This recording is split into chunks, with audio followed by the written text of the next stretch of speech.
যদি জামাত ইসলাম সরকার আসে দেশের ভিতরে দুর্নীতি চলবো না, রাজাকার চলবো না, দেশ সুস্থ এবং চাঁদাবাজি মুক্ত দেশ হবো, ইসলামিক শাসন মুক্ত হবো। আমরা সবাই চাই ইসলামিক শাসন মুক্ত। এই দেশে প্রত্যেকটা মানুষের ঋণ, এক একটা মানুষের 1 লাখ টাকা 2 লক্ষ করে টাকা ঋণ, কই তো পাইছে টাকা, মেট্রোল করছে কই পাইছে, সমস্ত টাকাগুলো এই দেশের জনগণের।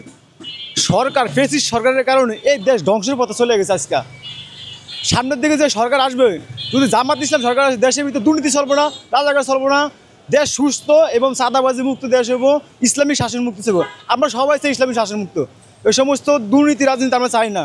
17 বছর আওয়ামী লীগ সরকার খাওয়া গেছে, আমরা এরকম সরকার চাই না। আমাদের দেশ এবং ভালো থাকার জন্য একটা জামাত ইসলাম সরকার খুবই জরুরি দরকার। কারণ দুর্নীতি, চাঁদাবাজি, খুন খারাপি এটা আমাকে দরকার নাই, এসব আমার কোনো দরকার নেই। আমাকে দরকার একটাই সরকার যারা রাষ্ট্রকে শাসন করতে পারে, সেই সমস্ত সরকার।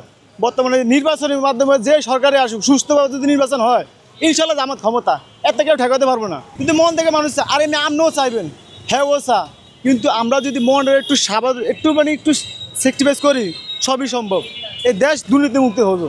এখনও বর্তমানে দেশ ঠিক আছে, এখনও পেঁয়াজের কেজি মাত্র 70 টাকা খাই।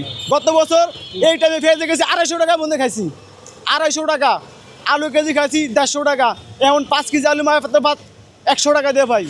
এই আসছে দেশ ভালো চলবে করতে। ডক্টর ইউনূস আমাকে খুব ভালো করতেছে। ডক্টর ইউনূস তো কোনো তো সরকার না, হ্যাঁ তো কিছুদিনের জন্য সরকার দিচ্ছে, হ্যাঁ দেশে ভালোভাবে চেষ্টা করতেছে।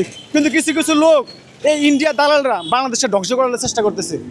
বর্তমানে মিডিয়া জগতে ঢুকে নামলে দেখেন ওরা মূর্তি বানায় রাখছে। আরে মিয়া, দেশটা ধ্বংস করার জন্য ইন্ডিয়া একমাত্র যথেষ্ট, আর কারো যথেষ্ট না।